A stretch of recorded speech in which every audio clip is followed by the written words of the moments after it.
What's going on, everybody? Welcome to the Gin College Podcast. I'm your host, John J. II, alongside Chuck Parker, former ranking member of the Michigan State Ski Club, and GSN College Sports Insider. Chuck, how you doing, buddy? I'm doing well. Thanks for having me on the show today. I'm excited to talk about Michigan State and Big Ten as a whole. Yeah, we've been wanting to have you on just because the Spartans have been so hot and cold, and it turns out they're hotter than ever, actually, in the most important time of the year. You know, coming into March, we're going into March. It's on the horizon.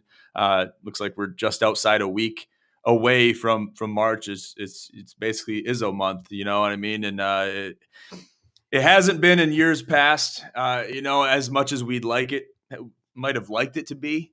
But we've had some successful seasons going back, a couple of years post-COVID even. But we don't want to rewrite history any more than history's already written itself. So we're looking forward, looking into the future, and we're looking ahead, basically. So this show is basically going to be all about Michigan State basketball. That is our forte. That is Chuck's forte, and I talk about it all the time. Chuck gives the people a update on how, what the current state of Michigan State basketball is. And you can tell what it is, whether it's positive or negative, based on the post. So, Chuck, just give me a little bit of an overview before we dive into it and dissect some individual aspects of this team. What have you seen that you liked so far, and what are some things that we still got to work on before we get to the big dance? I mean, I think what everybody likes is just seeing this team go back to what Tom Izzo's built his whole career on. Teams that you're going to look at on paper and see a team that's not that talented, see a team that's not going to have names that jump off for the draft or people that are going to garner national news. But then when you watch them, it's someone called it gross style basketball, but the way he plays it, it makes it so fun. I mean, this team plays the hardest defense I've seen a team play in the green and white in a long time, and it creates really fun transition moments for Cohen Carr. And I just think the way that you see this team fight, I mean, I think in years past, we've seen a few teams go soft, a few teams that you would think would quit when it's not going their way and the shots aren't falling. But whatever it is with this team, they just will never give up. I mean, you see it against Illinois. We're down however many, 15, 16 going into the half or right before the half. And it's just like, no, we're going to be okay. We'll figure it out. Defense will bow up and we'll get it done.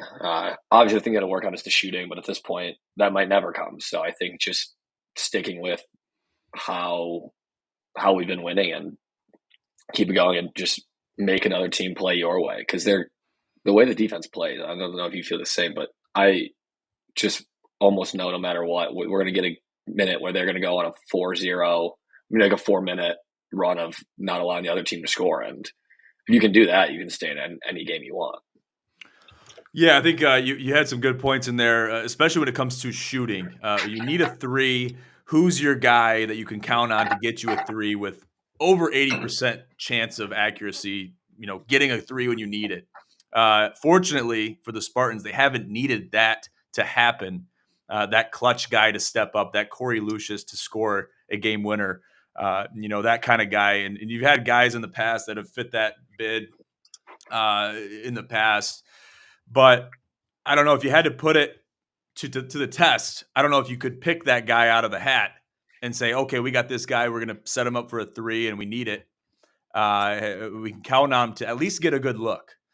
Now it's more you're counting on guys to, get an open look. You want guys to drive that might not be driving. You might get Carson Cooper or Cohen Carr to make a run at the basket. And I think it should be a design play. And I don't want to get too analytical here. It should be a design play where we're sending Cohen Carr or Carson Cooper to the basket on every series. And if that's there, basically there's only a certain number of things that can happen. They either get the dunk, they either get fouled, or they get both. The only fourth option that has a very low, I'd say less than 5% chance of happening, is the defender meets him at the rim and gets a clean sweep of the ball, which is very low probability. So I might have to get in a conference call with Izzo or some of the assistant coaches on that one. But listen, I think that's worth thinking about. But anyway, having the guys that you can count on I don't know if we have that right now, and that transitions me into this question: is who is the Spartans' leader? It's been Trey Holloman, it's been Jaden Akins on certain nights. They all have their nights where they play well. They have nights where they play terrible. Okay, the only guy that I've seen the most consistency out of in the recent past is Richardson, and he's a freshman, so he's had his nights where he might not be the hottest he's ever been. He's had more hot nights than a lot of these guys have that are basically upperclassmen. What do you think about that? Yeah, I think those are all really good points, and it kind of brings me back because when you asked that question, I didn't jump to a single name. I think all the guys you listed are one, and I think that's almost what makes this team special. Is almost that you don't need one. It seems that whoever's having an off night, and that's the good part about having the deep team. It's in the games we've won. It's just somebody's figured it out. Somebody's come up and stepped up, but then your other guys, your leaders like Akins, Jaden Akins has not had a great shooting performances the last couple games, but he's still out there. He's still working his ass off on defense. And I think people like the younger guys look at him and see that as a leadership role of, hey, it's not your night shooting. It hasn't been. We still want you to shoot, take the mid range. Then you know it. He's going to fly onto the boards. He's going to play great defense. So I think looking at Jaden Akins in that light and leadership, not as of scoring, but as a, hey, follow my lead, guys. We're gonna be okay. And I think you can look the same way at Jeremy Fears. I think there's clear that he lost with the whole year off last year. I think he's lost a lot of his scoring ability. But if you watch him, he's shit talking constantly and he's not shooting. Like they've sagged off of him. He gets into pick and rolls, and I really would like him to get a jump shot because the way they defended him on Michigan defended him was they were begging him to shoot, and he didn't make a few. But you just watch him, and he's controlling the tempo and making and running. And when we don't need to run, he doesn't run. So I think like there's a lot of different ways these guys have acted as a leader, and it's in a truly like Spartan way. It's more of a by committee than one guy. You know, that's a great way to look at it. I guess I've struggled to look at it that way recently, just because basically for the entire time I've been a fan of the Spartans, long before I went to Michigan State and walked the banks of the Red Cedar to go into class and Wells Hall, etc. It's like they've always had that guy. So to have a leader by committee is kind of a foreign thing. Watching Michigan State basketball, you don't really have a true facilitator, even in an upperclassman. But by committee still gets you dubs. If you can count on your players to come off the bench and get the job done and get the points when you need to, and pick up the players that might not be playing their best on their, playing on their off nights, then that's all he really needs. Because a dub is a dub at the end of the day. And that's what Yeah. matters. So I want to talk about Jeremy Fears a little bit more, though, just because he has, he's coming off an off year. Obviously, he had an incident where it caused him not to play, right? When that's as specific as we need to get. So him coming back, and I think he's had a tough time easing back into the fold. And Izzo, we've talked about this before, Chuck. Izzo has his guys that he latches onto, and he can kind of turn a blind eye to either how good or how bad they're playing. Most of the time, it's how bad they're playing. He can turn a blind eye to that, and he says, I like this guy. I see something in this guy, and I'm going to play this guy basically no matter what. And I think that's happened with Jeremy Fears, and I think he's trying to get him back into the fold. And he really wants to give him that game experience because he sees something in him that he can really prosper and grow with this program. I just want him to drive the ball more. And if he's open at the three, then shoot it. You know what I mean? I can't stand it. There's certain players that do it. Jeremy Fears does it. Jaden Akins does it. And especially Carson Cooper. They all three do the same thing. They get the ball at the top of the key or it's outside the arc, and they just look so scared with the ball. They look like they're confused. Like, what do I do? What do I do with the ball? Oh my God, I got to get rid of it. Then they make a stupid pass and it's a turnover. Turnover for touchdowns. I mean, I've seen it happen so many times. It happened multiple times actually in the Michigan game. I guess, how do you break out of that cold streak? Because we've seen it happen. It's happened with previous Michigan State teams too. I guess let's talk about Jeremy Fears first. We'll get into that. What does Jeremy Fears need to do to really develop and grow into his own as a Michigan State Spartan? I mean, you said it, I think the best. It's clearly got to be the offensive scoring because it's clear that other teams aren't afraid of him burning them. And I think at some points he gets too focused on being a pass first because he's a great facilitator, and he truly, when he's on the court, it's crazy for how young he is. He has full command of everything that's going on the court. I mean, they called him the floor general in high school, and it's transferred really well to this level. But the way they were defending him against Michigan shows that he's on a big.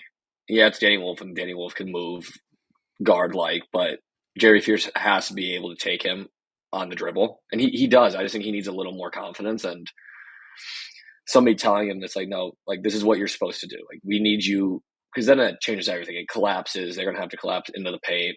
Cohen can be running, and it'll open everything up.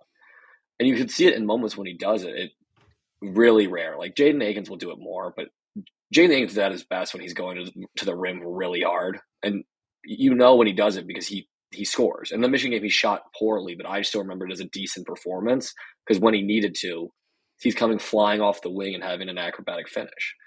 So if Jeremy Fears can get something, a semblance of that, or just get his jump shot back, get more comfortable going to the hoop, pulling up, it changes how people have to defend him. It changes how Michigan State looks. Will that happen this year? No. Do we need it this year? It'd be nice, but this is more of a down the line as he continues to progress in his Spartan career. Yeah, I guess it comes down to you don't have that much time. Even you missed that year that we had the incident for Jeremy Fears. Mm-hmm. That was a big developmental year missed, opportunity missed. So you're playing catch up. Izzo's playing catch up, trying to get him the PT that he needs to really get back into the fold and get that experience back as fast as he can, that game experience. So he's going to play him really no matter what, feast or famine. He's going to play him. I think what we're doing is, at least me, I love to have a facilitator. I think there's multiple facilitators on the team, players that can have the ball, be secure with the ball. Like I see Carson Cooper with the ball at the top of the key, I freak out because I'm like, he should never have the ball. No, even Colin Carr. Really, they're not ball handlers. They're not jump shot shooters. Give these guys the ball down low or give them the opportunity to dunk because that's what they're made to do, and that's their style of play. Get open underneath and dunk the ball. You don't want to be shooting the ball. You don't want to be dribbling the ball if you're either of those two guys. But to have a facilitator, we're comparing them to what we had in Tyson Walker. And he was not only a facilitator, but he was an executor. You get the ball in the hole when you needed him to. He could shoot a three when he had to. He could drive the ball and do the acrobatic finishes when he had to. He could also drive down to the hoop. Maybe it's not there and dish it out to the baseline three if you had to. So to have that guy where he's a dual threat, triple threat, where they can also facilitate and also shoot and make the shots when they have to in the clutch moments, that's something that we're missing. We either have one or the other. They're either a shooter or they're a facilitator, and they're going to move the ball and get a lot of assists on the stat sheet. I would love to see Jeremy Fears be that guy because Jaden Akins has proven that he can be that guy, but consistently – when he has a bad night, it's a really bad night. And when he has a good night, it's a really good night. But it's too hot and cold. It's too much in flashes. And we got to have these guys. I mean, Jaden Akins should have a bad night and at least get 10 points. Right? I mean, yeah, we got to have some kind of, bottom line where it's not less than 5 points. And I guess that's where we need to be. He still put up 11 against Michigan. But some of the guys that really played poorly, okay, and then we're kind of forgetting about Frankie Fiddler and Simon Zappala. Both had 0 points. And Zappala was in there a long time. And usually these are guys you got to count on to be those bench players, to be those guys that can really bring the team up. And they did nothing. They did nothing. And they're brand new guys. Don't get me wrong.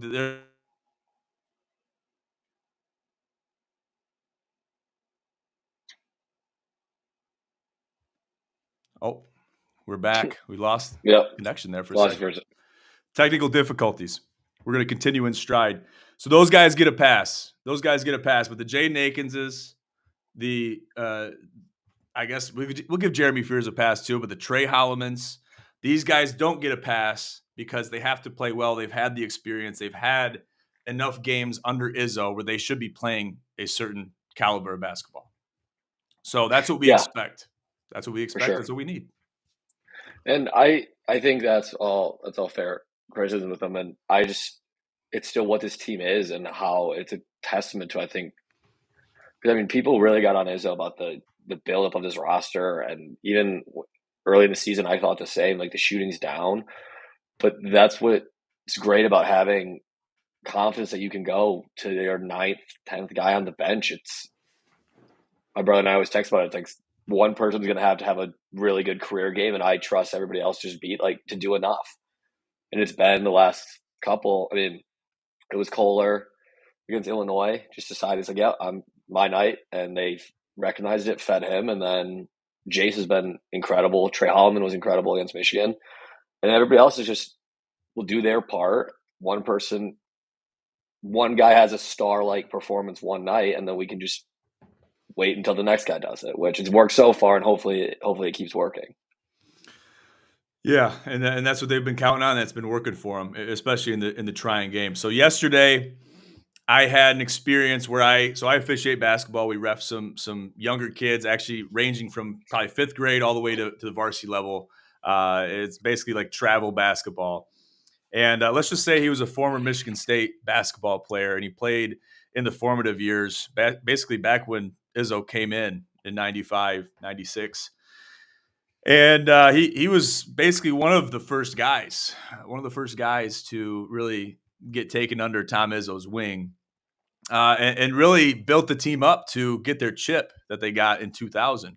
And he is very close with Jackson Kohler. And I was talking to him about it, and he was telling me, I'm like, Kohler went off against Illinois, but then he got cold against Michigan. What the hell happened? You know what I mean? So he told me he's been working with them. He's still dealing with some stuff, and he's figuring a lot of things out. But you mentioned it perfectly. He decided he was going to have a night, and he had a night. So I think a lot of it is in his head.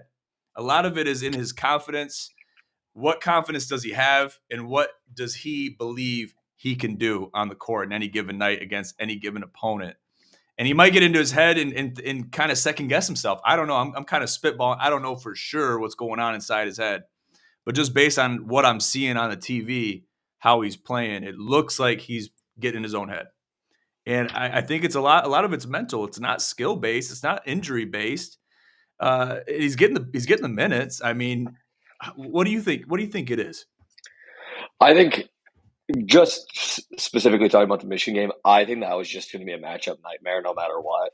I I think our bigs in that game were told like, "Hey, your job is to go and just be a pest to Golden and Wolf," because I mean, it's the best probably two-man bigs in the Big Ten, and they're really talented. And I love our like three-man rotation we got, but those two are on a different level than all of our guys. So I think just matchup wise, it was just always going to be, hey, go make their life really hard, grab rebounds when you can. But we were never going to beat Michigan by winning in the low post and a Kohler versus Golden matchup.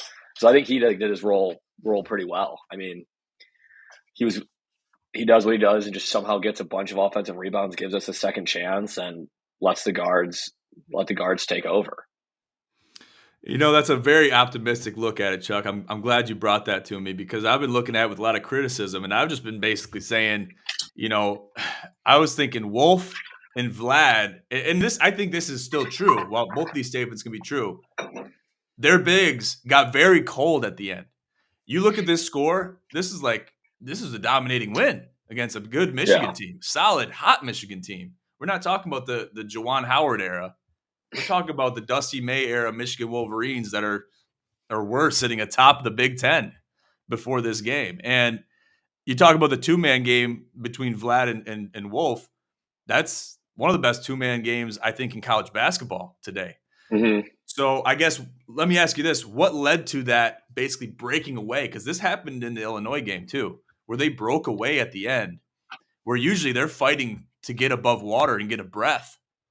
We've seen games like that too this season with this same squad where they're trying to get a breath of fresh air and their head is just getting dunked under the water. These guys have been able to pull away from good teams in the dying embers. So basically they flipped the script and pulled away and really done a great job at finishing games. How has that happened? I think first you got to give credit to Tom and the entire coaching staff. I think that they make really good adjustments coming into the second. I mean, I wouldn't want to be coaching against a Tom Izzo team in the second once you've given him 20 minutes of how you're going to play them. And I think it's a testament to how deep this team is. I mean, I think there's a lot less pressure when you know that there's a bunch of guys that can also help you score. It's not on one, like Danny Wolf has to be at some point when the Michigan State starts on a run, Danny Wolf has to feel like, okay, I have to score. And that you start playing differently once you have to start thinking like that. And just looking at the box score, Michigan had off their bench, they had a guy that had played 11 minutes and one guy that played 24. So you're rolling 6, and in a game that gets physical and fast and everybody's running, I think it's pretty easy to get worn down. And then you see Michigan State, and then they're going to sub in Trey Holloman 4 minutes in, who's just going to run down your throat. Like, that can't be fun for the other team to look at. Like, and Trey had a great second half because he comes off the bench. Michigan's kind of floundering. They're probably a little tired. And then Trey Holloman makes 3 threes in a row for like energetic. So I think that's been the credit of just being able to pull away in the second half. Is just, we're going to outweather you. We're going to get, if you beat us one way offensively, the defense will figure it out, and then we're just going to run. And you're going to have to deal with it. I mean, just to see him get so cold from 3, they can't find anything down low. Trey Holloman gets so hot. You can know that he's saving Jace Richardson for the final minutes. I mean, it was picture perfect, textbook Michigan State finishing, and it was just such a pleasure to watch that game. And people say, "Oh, I wish it was a closer game at the end." Bullshit. I was really happy to see them pull away at the Chrysler Center. That's an element that we're forgetting to mention. We're not at the Breslin doing this. We're at the Chrysler Center. They're hyped up. They probably had a couple pops before walking in there. I mean, it's a loud, hostile environment at the Chrysler Center, especially with how hot this Michigan team's been. This rivalry is hot no matter what. But when you got these teams two teams away, ranking wise in the AP polls, this is a hot matchup. This is a hell of a game. This is a hell of a win for Michigan State. I don't know. I can't say enough about it. Really, it's just amazing. And I think that's after. I always have to remind myself, every year, Michigan State, even the great years, there's like that little skid in February. I have to keep reminding myself that the sky's not falling. We lost 3 of 4, but the team doesn't fundamentally change. It's basketball. Like, unless you are a historically good team, you're going to lose. It's really hard to win on the road. So to see the guys bounce back and go into the hardest part of the schedule and rip off 3 good wins, 2 of them away from home, it just shows that this team has something special in it. And is there a chance they get into March and they just don't make a single shot and you get bounced? Potentially, but I think that they find easy enough ways to score that if the other team lets Michigan State play the defense they want, I think it's going to be a really hard out for a lot of good basketball teams, because nobody, especially in this day and age, is used to getting just suffocating defense played against you. I mean, I don't care how good you are. It's going to wear you down. It's going to be hard to win and hard to really outwork a team if they're just working you on defense and you can't find any opportunities. It's really hard to overcome that. It's almost impossible. So let me ask you this: just taking a quick glance at the AP polls, looking at Auburn, looking at Duke at 3, just mopping the floor with Illinois yesterday. How are they going? How is Michigan State going to fare against the Johnny Brooms, against the Cooper Flags?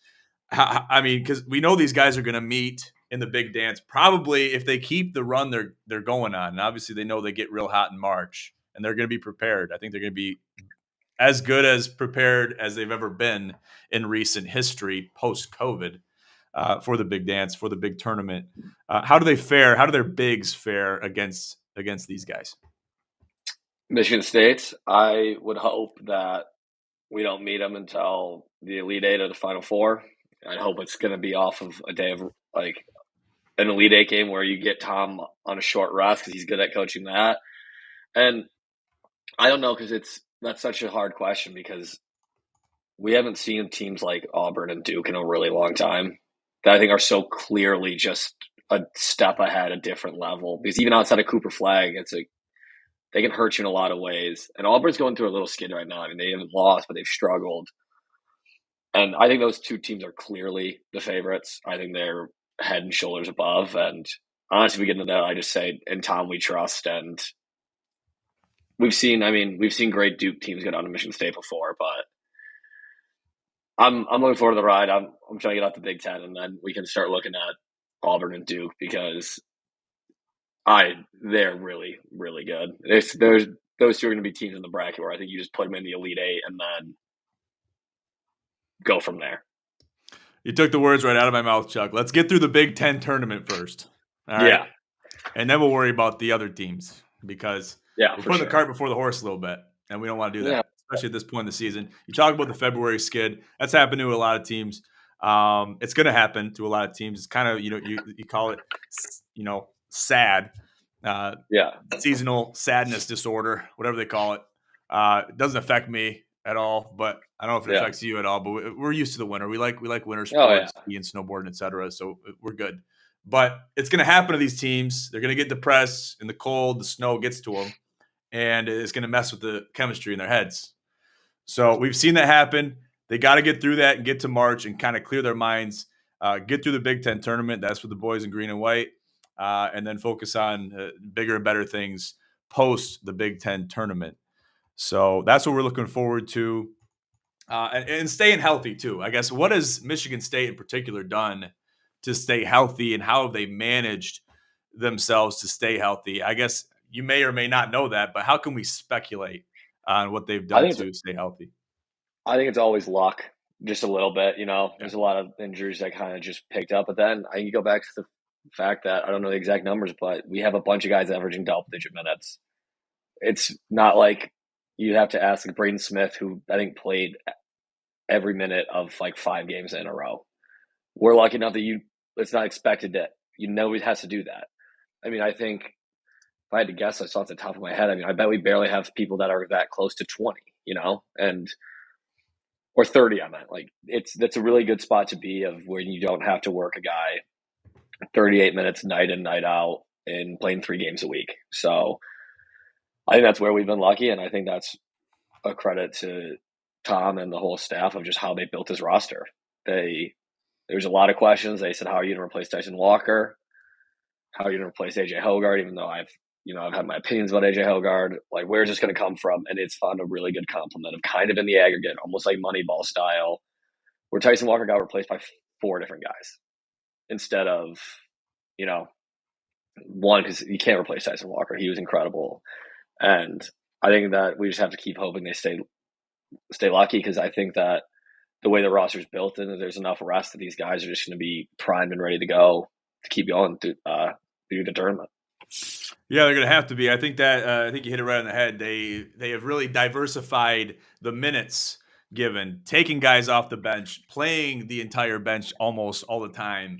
You got reserve guys that aren't going to see the floor unless you're blowing a team out by 50. But you got a lot of guys on the bench that can come out and relieve the guys, and you got good shifts of guys to come in. You got good matchups.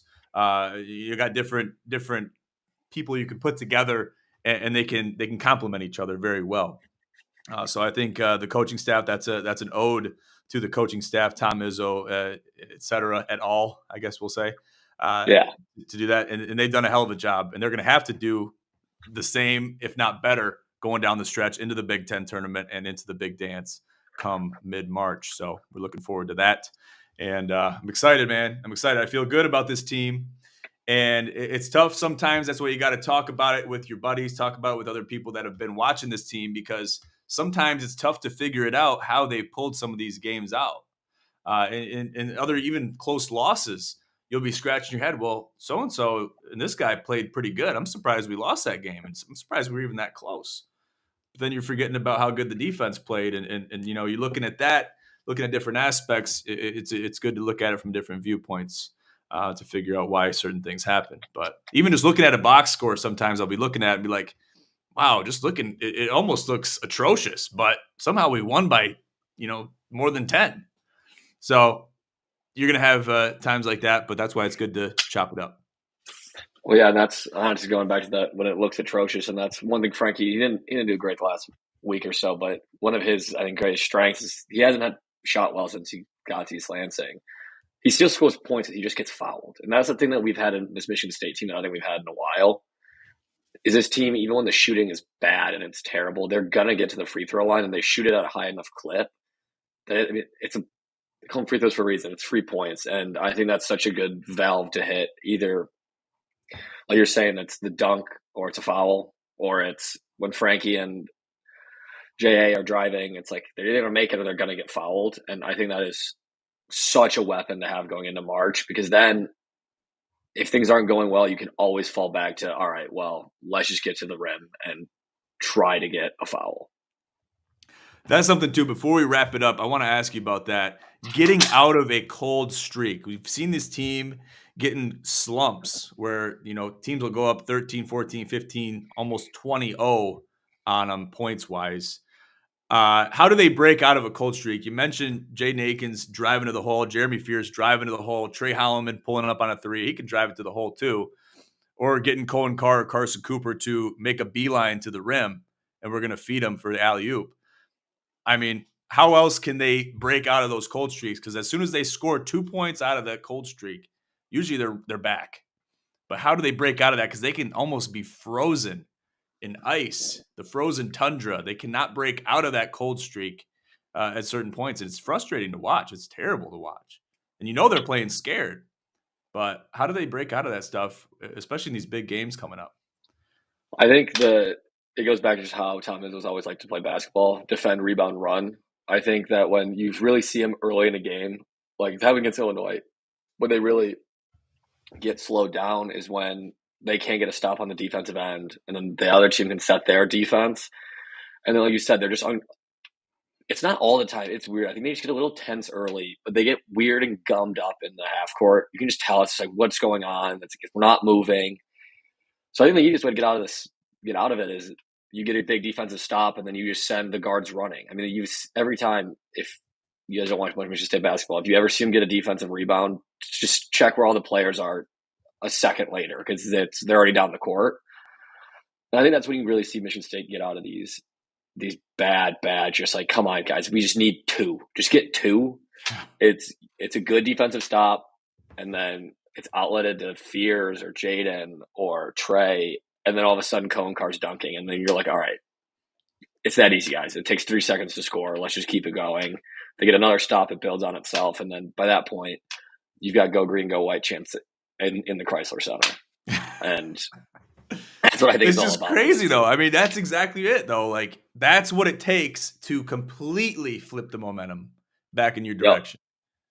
And it doesn't seem like much, but it's sometimes it's like climbing Mount Everest without a backpack.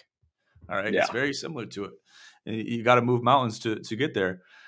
But once you get that 2 points, it's, the entire situation has changed. So Yep.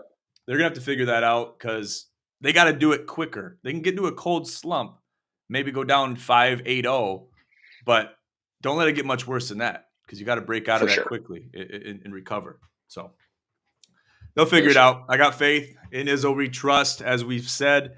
And we're getting dangerously close to the Big Ten tournament. So I'm excited. I know you're excited. Michigan State, always. Michigan State fans everywhere, alma maters, alumni, everyone's excited for this time of year. So we'll leave it at that. We'll leave it on a high note. Chuck, you got any final words, final thoughts for the people before we sign off today? Not too much. It's going to be fun. I mean, it does. If you've seen the graphic of all the people contending, Michigan State's got by far the hardest path. I wouldn't want it any other way. We got a big one against Maryland on Wednesday. They are scary. I mean, they've got a really good big, got good guards. So I think we're going to be in for a fight there. But I mean, every time Michigan State's gotten into a fight, it's gone okay for us. I mean, they lost Indiana because they couldn't shoot. And then they went to LA, lost a few after. I knew that was going to be a bad trip. I mean, you're on a 13-0 win streak and you're going to LA for 5 days. I could see how it's easy to lose those two. And I think now that this team's locked in, they're primed up, and there's going to be some good fights. But Big Ten regular season, we're in control of that right now. And I mean, that's what you want. You want, going into that last game against Michigan, you either want a guaranteed share of it, or you just need a chance in that last one to take it all, especially against a big rival at home on senior night. It'll be something really special for Tom and the whole university.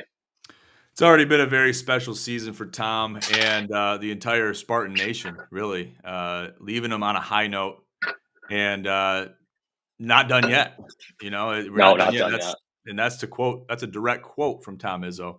We're not done yet. The legacy is still being created. The narrative is still being written, and it's only going to get better from here. We're hopeful. We're hopeful. We feel good, and we're looking forward to the future and what it brings, because the future is bright. It's never been brighter. So we'll leave it at that. Thank you again, Chuck, for joining us today on the GCP. We'll leave it there. Everybody, make sure to check us out on our links in the bottom of the podcast in the description. Our link tree is at the bottom. Check us out on our website, ginsportsnetwork.com. Check us out on IG at Gin Sports Network and at Gin College. We'll see you here next time. For now, I'm John J. II alongside Chuck Parker with the Gin College podcast. Have a great day. Thank you.